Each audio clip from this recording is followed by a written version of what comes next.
আমাদের সংস্কৃতি, আমাদের সংস্কার সর্বদা থাকবে আমাদের সাথে। ভারতের মহান গ্রন্থ আর কাব্যের সম্পূর্ণ সংকলন। সাবস্ক্রাইব করুন তিলক। আর তোমরা 5 জন গ্রামের লোকেদের ছদ্মবেশে এক এক রাজকুমারের সেবারত থাকবে। আচ্ছা আচ্ছা শোনো, ঘুমোবার আগে রাতে দুধের সাথে অজ্ঞান করার জড়িবুটি মিলিয়ে খাইয়ে দেবে, যাতে আগুন লেগে যাওয়ার পরও ওদের চেতনা যেন না ফেরে।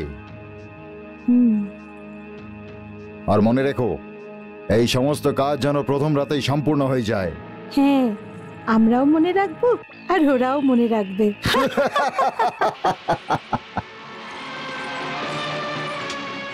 মামা,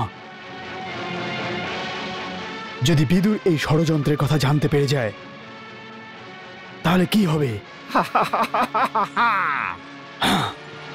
আমি জানতে চাইছি যে এই ষড়যন্ত্রের কথা যদি জানতে পেরে যায় তাহলে কি হবে শকুনি মামা? ভাগ্নে, যখন কোনো বড় কাজের লক্ষ্যে তুমি এগোবে তখন ওই ব্যর্থতার সম্বন্ধে বলা তো দূরস্থান, কল্পনা করাও উচিত নয়। এটা অত্যন্ত খারাপ লক্ষণ এবং মনোবল ধ্বংস হয়। দেখো, ষড়যন্ত্রও কিন্তু হলো এক ধরনের যুদ্ধ, যেটা তলোয়ার দ্বারা নয় বরঞ্চ বুদ্ধি দিয়ে লড়তে হয়, বুদ্ধি দিয়ে। আর বুদ্ধি দিয়ে বীর পুরুষেরা যুদ্ধের সময় যে নিয়ম পালন করে যেটা তলোয়ারের যুদ্ধের সময় হয়। হ্যাঁ,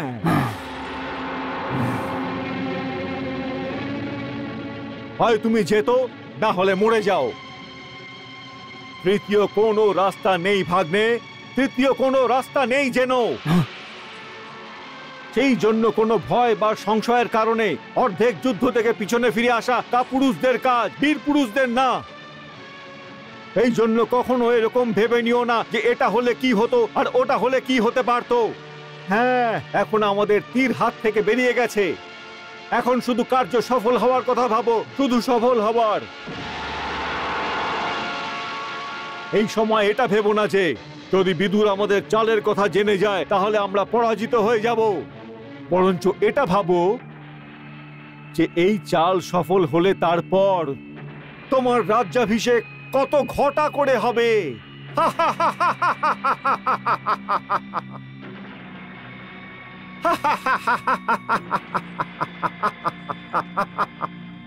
আর আর এই রাজমহলের সাজসজ্জা কেমন হবে, এই নগর কিভাবে আলোয় আলোকিত হয়ে যাবে, এই সব কথা ভাবো ভাগ্নে। পরাজিত হওয়ার কথা ভেবো না ভাগ্নে। হ্যাঁ, পরাজিত হওয়ার কথা ভেবো না একদম।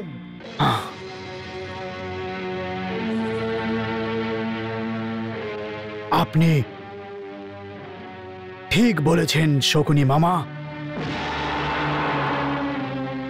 যে একবার যুদ্ধ আক্রমণ হয়ে যাওয়ার পর যোদ্ধাকে কোনোভাবেই নিজের মনের ভেতর সন্দেহকে প্রশ্রয় দেওয়া উচিত নয়।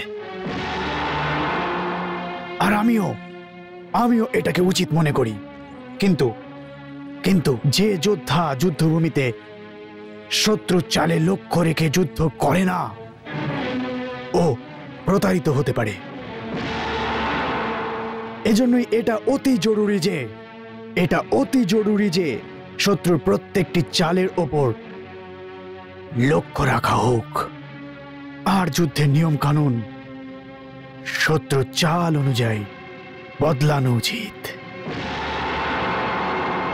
এই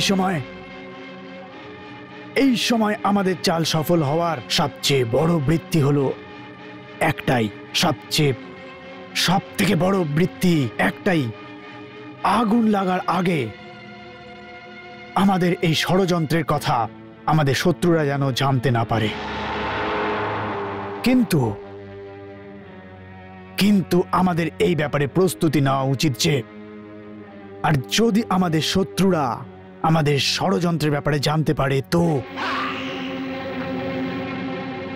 তাহলে ওর বদলে আমাদের দ্বিতীয় চালটি কি হবে, পরিকল্পনাটি নিশ্চিত করা উচিত। তোমার আর আমার মধ্যে এটাই পার্থক্য ভাগ্নে, এটাই পার্থক্য যে তোমার মনের মধ্যে এই ধরনের ছোটখাটো শঙ্কা এখনো রয়ে গেছে। যে যদি শত্রুরা আমার এই ধরনের চাল জেনে যায় তাহলে? আগ্নে, আমার মনের মধ্যে একটি নিশ্চয়তা আছে যে শত্রুরা আমাদের এই চাল সম্বন্ধে কোনোভাবেই জানতে পারবে না, কোনোভাবে না। হ্যাঁ,